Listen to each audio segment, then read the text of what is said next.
दोस्तों, मैं आपको पहले बता देना चाहता हूँ, ये वीडियो थोड़ी लंबी है, लेकिन बहुत ही इन्फॉर्मेशनल वीडियो है, तो प्लीज़ इसको पूरा देखिएगा और चैनल को सब्सक्राइब करिए। Thank you so much. स्वागत है आप सभी का। आज हम बात करने वाले हैं नेशनल एजुकेशन पॉलिसी 2020 के बारे में, जो कि अभी हाल ही में ही आई है। तो चलिए शुरू करते हैं। हाल में ही अभी यूनियन कैबिनेट ने नेशनल एजुकेशन पॉलिसी 2020 को अप्रूव किया है। इसका लक्ष्य इंडियन एजुकेशन सिस्टम में कई बदलाव लाने के लिए किया गया है। ये बदलाव स्कूल से कॉलेज लेवल तक में देखने को मिलेंगे। नेशनल एजुकेशन पॉलिसी 2020 का एकमात्र लक्ष्य है भारत को ग्लोबल नॉलेज सुपर पावर बनाने का। कैबिनेट ने एक और बड़ा बदलाव किया है। Ministry of human resource development का नाम बदलकर मिनिस्ट्री ऑफ एजुकेशन रखने को, मतलब अब उसको चेंज करके ये नाम होगा ministry of human resource development, मतलब यानी कि MHRD। एक बहुत ही खास पॉइंट आपको बताना चाहूँगा। National Education Policy cleared by the Cabinet is only third major revamp of the framework of education in India since independence। मतलब कि इंडिपेंडेंस के बाद ये तीसरा सबसे बड़ा बदलाव है एजुकेशन पॉलिसी में। इससे पहले 1968 और 1986 में कुछ बदलाव हुए थे एजुकेशन पॉलिसी में। अब इसके कुछ की पॉइंट्स की बात कर लेते हैं। अभी पहले स्कूल एजुकेशन की बात करें तो इसमें वेस्टर्न डेवलप्ड कंट्रीज़ के जो स्कूल पैटर्न है उसको देखते हुए यहाँ का चेंजेस किया गया है नेशनल एजुकेशन पॉलिसी में। इसी कड़ी में अगर आगे बात करें तो वेस्टर्न डेवलप्ड कंट्रीज़ का जो एजुकेशन मॉडल है pre school to secondary level तक का, वैसा ही मॉडल हमारे एजुकेशन सिस्टम में होगा। मतलब कि स्कूल एजुकेशन का यूनिवर्सलाइजेशन किया गया है। साथ ही साथ 100% ग्रॉस एनरोलमेंट रेशियो मेंटेन करने का एक लक्ष्य है 2030 तक। यहाँ पर अगर ग्रॉस एनरोलमेंट रेशियो या इंडेक्स की बात करूँ तो कितने स्टूडेंट या कितने बच्चे जो स्कूल में एनरोल्ड होते हैं, ये उसका रेशियो है टोटल स्टूडेंट या उन बच्चों की पॉपुलेशन में से। तो GER 100% मेंटेन करने का एक एम किया गया है 2030 तक। GER यानी कि ग्रॉस एनरोलमेंट रेशियो या इंडेक्स। जो स्टूडेंट या बच्चा अभी स्कूल नहीं जा पाता या स्कूल गए तो फिर वहाँ पे क्वालिटी एजुकेशन नहीं है, उनके लिए ओपन स्कूलिंग सिस्टम लाया जाएगा ताकि उनको मेन स्ट्रीम एजुकेशन में इनरोल किया जा सके या उनको मेन स्ट्रीम एजुकेशन में लाया जा सके। मेन स्ट्रीम एजुकेशन का मतलब ये है, बहुत से ऐसे बच्चे आज भी इंडिया में ऐसे हैं जो कि जिनको की प्रॉपर एजुकेशन ना मिल पाने के कारण वो कुछ बड़ा या फिर जो उनका एक उनके अंदर कैपेबिलिटी या कैलिबर होता है उस हिसाब से वो अपने लाइफ में एक्सेल नहीं कर पाते या अपना करियर नहीं बना पाते। अभी का जो 10+2 सिस्टम है, यानी कि जो क्लास 1 से शुरू होकर के क्लास 12 तक का 10+2 सिस्टम है, जिसमें कि नर्सरी, UKG या LKG नहीं इंक्लूड होता, उसको 5+3+3+4 करिकुलर सिस्टम से या स्ट्रक्चर से रिप्लेस किया गया है। इसमें जो प्री स्कूलिंग है या आंगनवाड़ी जो बच्चे जाते हैं वो इसमें इंक्लूड किया गया है। इसी पॉइंट में मैं आपको एक चीज़ और बताना चाहता हूँ। 3 से 6 साल के जो बच्चे होते हैं या जो इस एज ग्रुप के स्टूडेंट होते हैं, ग्लोबल करिकुलम या एक ग्लोबल स्टडी के द्वारा ये कहा गया है, ये बहुत ही क्रूशल स्टेज होता है मेंटल स्टेट ऑफ डेवलपमेंट के लिए। तो इसको एजुकेशन सिस्टम में इंक्लूड करना बहुत ज़रूरी है ताकि उसमें ये ध्यान दिया जा सके कि वहाँ पे क्या ट्रेनिंग हो रही है या फिर वहाँ क्या पढ़ाया जा रहा है। वो अभी तक ध्यान नहीं दिया जाता था, वो कैसे भी होता था, लेकिन अब इस नई एजुकेशन पॉलिसी में ये इस पर ध्यान दिया जाएगा। अब मैं आपको जो नया एकेडमिक स्ट्रक्चर है उसके बारे में कुछ बताना चाहूँगा। 4 स्टेजेस में है कुल मिलाकर के ये। पहला फाउंडेशनल स्टेज है, दूसरा प्रिपरेटरी स्टेज है, तीसरा मिडिल स्टेज है, चौथा सेकेंडरी स्टेज है। अब अगर इसमें मैं डिटेल्ड इंट्रोडक्शन दूँ इस स्टेजेस के, तो पहला जो स्टेज है फाउंडेशनल स्टेज, वो कुल मिलाकर के 5 साल का होगा। 3 साल जो प्री स्कूलिंग होती है, 2 साल क्लास 1 और 2 का जो स्टेज होता है 6 से 8 साल तक का। तो पहले 3 साल वाले की बात करते हैं जिसमें प्री स्कूलिंग होती है, जिसमें 3 से 6 साल तक के बच्चे होते हैं। ये एक multi level play activity based learning यहाँ पे इंक्लूड करा जाएगा, जिससे कि एक प्रॉपर डेवलपमेंट हो सके एक बच्चे का। फिर इसी फाउंडेशनल स्टेज में जो 2 साल का क्लास 1 और 2 होता है वो इंक्लूड होगा, इसमें 6 से 8 साल। अब बात करते हैं दूसरे स्टेज की, जो कि प्रिपरेटरी स्टेज है। इसमें क्लास 3 to 5 का इंक्लूड किया गया है। ये 3 साल का कुल मिलाकर के होगा ये सेक्शन, और इसमें 8 से 11 साल तक के स्टूडेंट या बच्चे होंगे। इसमें जो खास करके ध्यान दिया जाएगा वो डिस्कवरी बेस्ड लर्निंग होगी, खेल कूद पर ध्यान दिया जाएगा, एक्टिविटी बेस्ड लर्निंग होगी और इंटरैक्टिव क्लासरूम लर्निंग होगी इसमें। अब बात करते हैं मिडिल स्टेज की, जिसमें कि क्लास 6 to 8 का ड्यूरेशन होगा, 11 से 14 साल तक के बच्चे होंगे, 3 साल का सेक्शन है ये। इसमें ध्यान दिया जाएगा एक्सपेरिमेंटल बेस्ड लर्निंग की, एक्सपीरियंस बेस्ड लर्निंग की, और इसमें science, mathematics, arts, social science and humanities अब इसमें ऐड होगा, जो कि अब ह्यूमैनिटीज़, आर्ट्स जो स्ट्रीम पहले डिवाइड हुआ करती थी क्लास 11th एंड 12th में, वो अब इस स्टेज में मिल जाया करेगा। एक चीज़ मैं बताना चाहता हूँ, यहाँ पर इन सब्जेक्ट्स का इंट्रोडक्टरी पार्ट होगा, जिससे कि स्टूडेंट को आइडिया लग सके कि इस सब्जेक्ट में होता क्या है और आगे चल के उसको कौन सी स्ट्रीम या कौन से सब्जेक्ट सेलेक्ट करने हैं। अब आगे की बात करते हैं चौथे स्टेज की, जो कि 4 साल का होगा, सेकेंडरी स्टेज। इसमें क्लास 9 to 12 का स्टेज होगा, 14 से 18 साल तक का स्टूडेंट होगा इसमें। ये बहुत ही खास होगा क्योंकि यहाँ पर स्टूडेंट अपने चॉइस से सब्जेक्ट सेलेक्ट कर सकता है। ये बहुत ही रेवोल्यूशनरी चेंज है, क्योंकि पहले ऐसा होता था कि अगर आपने साइंस ले लिया तो आप ह्यूमैनिटीज़ नहीं टच कर सकते या फिर कॉमर्स नहीं टच कर सकते, लेकिन इसमें अब ऐसा चेंज लाया गया है जिससे कि स्टूडेंट अपने मन से, सपोज एग्जांपल एक देता हूँ, अगर मान लो एक स्टूडेंट है, उसको मैथ्स पढ़ना है, पॉलिटिकल साइंस पढ़ना है और उसके साथ में इकोनॉमिक्स पढ़नी है, तो वो अपने हिसाब से वो सब्जेक्ट चुन करके अपनी स्ट्रीम खुद डिसाइड कर सकता है। प्लस एक चीज़ और जो इसमें लोग ड्रॉबैक निकाल रहे हैं कि इसमें लैंग्वेज बैरियर है, ऐसा कुछ नहीं है। स्टूडेंट अपनी मदर लैंग्वेज या फिर जो लैंग्वेज उसको सूटेबल लगे वो सेलेक्ट कर सकता है। लैंग्वेज कोई बैरियर नहीं है, कंपल्शन किसी चीज़ का नहीं है, किसी भी लैंग्वेज का कंपल्शन नहीं है। इसीलिए इसमें जो एक पॉइंट है मल्टी डिसिप्लिनरी स्टडी का जो पॉइंट इंक्लूड किया गया है, मतलब इसमें मल्टीपल डिसिप्लिन आप इंक्लूड कर सकते हैं। एक बहुत ही खास पॉइंट और है ग्रेटर क्रिटिकल थिंकिंग। इसमें क्या होगा, स्टूडेंट अपना इवैल्यूएशन खुद से कर सकेगा, मतलब कि टीचर असेसमेंट तो होगा ही, स्टूडेंट अपना खुद का इवैल्यूएशन करेगा कि मैंने कहाँ क्या गलतियाँ की और इसमें क्या सुधार लाने की ज़रूरत है। ये इसलिए बहुत बड़ा पॉइंट है क्योंकि कॉलेज लेवल के बाद जब वो रियल लाइफ में एंटर करता है तो वहाँ पे उसको अपने खुद के डिसीजन लेने होते हैं, खुद सेल्फ इवैल्यूएशन करना होता है कि कहाँ वो गलत है और कहाँ सही है। तो आगे चल के शायद उसको इस चीज़ में प्रॉब्लम फेस नहीं करनी पड़ेगी। बाकी flexibility and student choice of subjects मैंने आपको पहले बता दिया, कोई भी सब्जेक्ट वो अपने चॉइस के हिसाब से सेलेक्ट कर सकता है। तो ये था न्यू एकेडमिक स्ट्रक्चर जो कि आने वाले टाइम में स्कूल लेवल में या कॉलेज लेवल में इंक्लूड किया जाएगा। एक और ख़ास बात यहाँ पर ये है, 10th एंड 12th के जो बोर्ड एग्ज़ाम्स होते हैं उस पर उसका वेटेज अब कम कर दिया गया, उस पर कम ध्यान दिया जाएगा। यहाँ पे स्टूडेंट की जो कोर कॉम्पिटेंसीज़ है उस पर ध्यान दिया जाएगा, मतलब कि हर स्टूडेंट का एक यूनिक फीचर होता है, अब उस पर ध्यान दिया जाएगा। कोई कोडिंग में अच्छा होता है, कोई किसी और चीज़ में अच्छा है, कोई रोबोटिक्स में अच्छा है, तो अब उस पर मेनली ध्यान दिया जाएगा। किसी की वोकेशनल स्किल्स अच्छी हैं तो अब उस फील्ड में वो स्टूडेंट आगे बढ़ सकता है। इसके बारे में एक और पॉइंट है, मैं आगे कवर करूँगा उसको। एग्ज़ाम्स रिगार्डिंग अगर बात करें तो यहाँ पे स्टूडेंट के पास चॉइस होगी कि वो एग्ज़ाम 2 बार दे सकता है। अब यहाँ पर स्कूल गवर्नेंस में भी कुछ चेंज किए गए हैं। अब नए एक्रेडिशन फ्रेमवर्क होंगे, इंडिपेंडेंट अथॉरिटी होगी जो कि पब्लिक एंड प्राइवेट स्कूल को रेगुलेट कर सकेगी।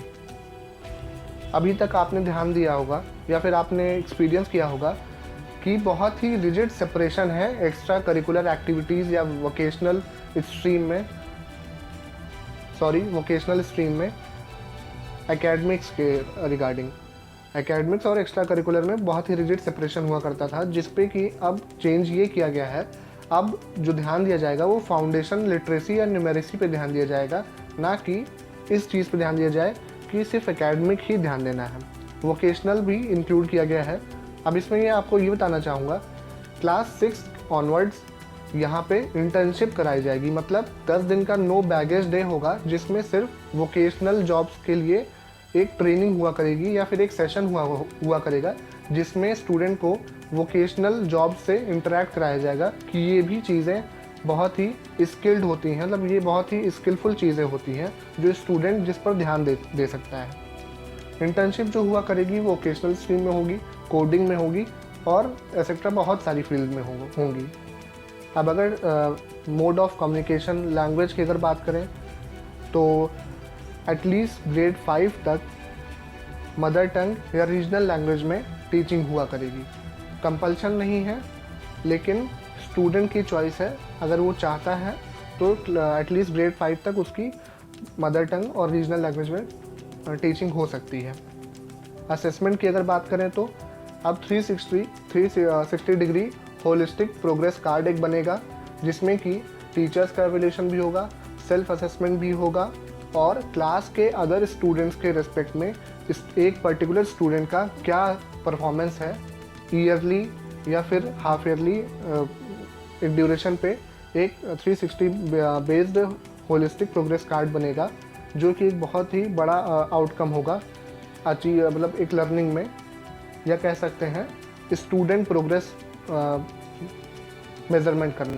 अब अगर हम बात करें असेसमेंट रिफॉर्म्स की तो अब 360 डिग्री होलिस्टिक प्रोग्रेस कार्ड पे ध्यान दिया जाएगा। मतलब एक ऐसा कार्ड होगा जिसमें टीचर्स असेसमेंट तो इंक्लूड होगा ही साथ स्टूडेंट अपना इवैल्यूएशन खुद कर सकेगा और पूरी क्लास के रेस्पेक्ट में उसका क्या परफॉर्मेंस है, क्या उसका असेसमेंट कहता है, वो भी इंक्लूड किया जाएगा उसमें। इसमें जो ट्रैकिंग होगी वो बहुत ही खास होगी स्टूडेंट के कैरियर बिल्डअप करने में। टीचर्स के लिए भी इसमें बहुत बड़ा चेंज आया है। टीचर्स के लिए ये चेंज आया है, एक नया रिफॉर्म या फिर एक नया कॉम्प्रिहेंसिव सिस्टम बनाया गया है जिसका नाम है national curriculum framework for teacher education, NCFTE 2020। इसका फॉर्मुलेशन होगा by the national council for teacher education NCTE, और इसका कंसल्टेशन जो होगा वो national council of education research and training NCRT के थ्रू होगा। 2030 तक एम किया गया है टीचिंग के लिए जो मिनिमम डिग्री रिक्वायरमेंट है या मिनिमम क्वालिफिकेशन होनी चाहिए किसी की, तो उसमें 4 साल का इंटीग्रेटेड BEd डिग्री होनी चाहिए उसके पास, या फिर 4 साल का इंटीग्रेटेड MA या BA का मतलब कंप्लीट कोर्स होना चाहिए उसका। अब अगर हायर एजुकेशन की बात करें तो ग्रॉस एनरोलमेंट रेशियो, मैंने पहले बताया था, ग्रॉस एनरोलमेंट रेशियो मतलब एक कॉलेज में या एक स्कूल में कितने स्टूडेंट या कितने लोग इनरोल्ड हैं, टोटल पॉपुलेशन ऑफ स्टूडेंट है उन बच्चों में। तो अभी प्लानिंग ये है कि 2035 तक 2035 तक 50% तक इसको इंक्रीज़ करने का एम किया गया है, और इसके साथ ही साथ 3.5 करोड़ सीट हायर एजुकेशन में ऐड करने का ये भी एक एम किया गया है। अभी का जो ग्रॉस एनरोलमेंट रेशियो है करंट टाइम का वो 26.3 है। इसको 50% तक 2035 तक बढ़ाने का सोचा गया है। एक नया बहुत ही अच्छा पॉइंट ये आया है, मैं एग्जांपल के साथ इसको समझाऊंगा। एक फ्लेक्सिबल करिकुलम है जो कि 3 या 4 साल का होगा, जिसमें मल्टीपल एग्जिट ऑप्शंस होंगे। सपोज़ करिए अगर मान लीजिए आपने बीटेक शुरू किया और पहले साल आपने कंप्लीट किया और आपको पसंद नहीं आया और आप इसको छोड़ना चाहते हो, पहले साल आप जैसे छोड़ोगे एक सर्टिफिकेशन कोर्स का आपको सर्टिफिकेट दे दिया जाएगा। मान लीजिए कोई वोकेशनल कोर्स, मान लीजिए आपने इलेक्ट्रॉनिक्स में बीटेक करना शुरू किया, आपको 1 साल कंप्लीट करने पर अगर आपने छोड़ दिया तो आपको इलेक्ट्रॉनिक्स में एक वोकेशनल कोर्स का सर्टिफिकेट दे दिया जाएगा। 2 साल करने पर अगर आप छोड़ते हैं तो एक डिप्लोमा डिग्री का सर्टिफिकेट आपको दिया जाएगा। 3 साल अगर आप करने पे छोड़ते हैं तो बैचलर डिग्री का आपको एक सर्टिफिकेट दिया जाएगा या डिग्री दी जाएगी। 4 साल अगर आप पूरा कंप्लीट करते हैं तो रिसर्च डिग्री का या रिसर्च बैचलर कोर्स का आपका सर्टिफिकेट होगा वो। आगे की बात करें, एमफिल को यहाँ पे डिसकंटिन्यू किया गया है, और जो भी अदर कोर्सेज हैं अंडर ग्रेजुएट या पोस्ट ग्रेजुएट में या PhD में, तो उनको अब इंटर डिसिप्लिनरी बनाया जा रहा है। ये बहुत ही बड़ा चेंज है यहाँ पर। अब एक बहुत ही ख़ास बात कर लेते हैं यहाँ पर। स्टूडेंट के दिमाग में ये होता है कि अगर हम यहाँ पर चेंज ऑफ स्ट्रीम करते हैं तो यहाँ पे हमारे क्रेडिट्स कैसे ट्रांसफ़र होंगे। तो इसमें एक नया चेंज ये आया है यहाँ पर, एकेडमिक बैंक ऑफ क्रेडिट होगा यहाँ इस एजुकेशन पॉलिसी में, जिसमें कि स्टूडेंट अपना प्रीवियस कोर्स का क्रेडिट्स नए वाले कोर्स में ट्रांसफ़र कर सकता है। यहाँ पर इंस्टीट्यूट के जो एफिलिएशन होते हैं उसको 15 साल के अंदर फेज आउट करने का सोचा गया है। अब जो नया इंक्लूड होगा इसमें कॉलेजेस का, इंस्टीट्यूट का एफिलिएशन, वो स्टेज वाइज मैकेनिज़्म होगा एक, जिसमें कि इंस्टीट्यूट को ऑटोनॉमस बनाया जाएगा या फिर एफिलिएशन भी होगा तो एक मैकेनिज़्म के थ्रू होगा। मतलब ऐसा समझ लीजिए, अब 2 तरह के इंस्टीट्यूट होंगे, या तो वो ऑटोनॉमस डिग्री ग्रांटिंग कॉलेज होंगे या फिर किसी यूनिवर्सिटी के कॉन्स्टिट्यूएंट कॉलेज होंगे। मतलब कि किसी से उनका एफिलिएशन न रखा जाए। अभी मैंने पहले आपको बताया था स्टूडेंट यहाँ पे एक असेसमेंट अपना खुद का कर सकता है, तो उसके लिए एक नया सिस्टम आया है, या फिर कह सकते हैं एक नेशनल असेसमेंट सेंटर है जिसका नाम है परख, जिसके थ्रू स्टूडेंट का असेसमेंट हुआ करेगा। एक बहुत ही बड़ी न्यूज़ आ रही है जो कि मतलब बहुत ही इम्पॉर्टेंट न्यूज़ है। मुझे बहुत खुशी हुई ये देख करके। इंडिया में बहुत से ऐसे स्टूडेंट हैं जो कि फ़ॉरेन में जाके पढ़ाई नहीं कर सकते। इस नई एजुकेशन पॉलिसी के थ्रू एक नया रेगुलेशन आएगा जिसके थ्रू फ़ॉरेन की जो यूनिवर्सिटीज़ हैं वो अपना कैंपस इंडिया में सेटअप कर सकेंगे। तो जिनके पास फाइनेंशियल या इकोनॉमिकल इश्यूज़ हुआ करते थे, जो कि फ़ॉरेन जाके अपनी पढ़ाई नहीं कर सकते थे, उनका बहुत मन हुआ करता था, तो अब वो इंडिया में ही उस यूनिवर्सिटी के कोर्सेज़ को यहाँ पे कर सकते हैं। जैसा कि दोस्तों मैंने आपको बताया था, ये एजुकेशन सिस्टम जो है वो हर किसी को इंक्लूड कर रहा है। यहाँ पे मतलब हर किसी ग्रुप को, हर किसी को इंक्लूड करा गया है। तो उसमें मैं फर्दर आपको ये बताऊँगा, यहाँ पे जेंडर इंक्लूजन फंड होगा जिसमें कि हर जेंडर का, हर कम्युनिटी का इंक्लूजन होगा, हर कोई को प्रॉपर एजुकेशन मिले, ये ध्यान दिया जाएगा। आपने स्पेशल इकोनॉमिक जोन के बारे में सुना होगा, वैसे ही यहाँ पर स्पेशल एजुकेशन जोन बनेंगे जिसमें कि डिसएडवांटेज जो रीजन होते हैं या ग्रुप होते हैं, उस मतलब इस ग्रुप के थ्रू या इस जोन के थ्रू उस ग्रुप को भी एजुकेशन मिले, ऐसा ध्यान दिया जाएगा। इसमें मैं आपको एक हिंदी में बताना चाहूँगा, न्याय संगत एजुकेशन एक ध्यान दिया गया है। मतलब कि इक्विटेबल एजुकेशन और एक्सेसिबल एजुकेशन पर यहाँ पर ध्यान दिया गया है। एक बहुत ही अच्छी चीज़ की गई है। Pali, Persian and Prakrit institute setup होंगे और यहाँ पे Indian institute of translation and interpretation setup होगा, जो कि एक बहुत अच्छी चीज़ है। हमारी पुरानी चीज़ों को यहाँ पे ध्यान दिया गया है कि उन पे भी हमारा पकड़ बनी रहे, हम उससे दूर ना हो।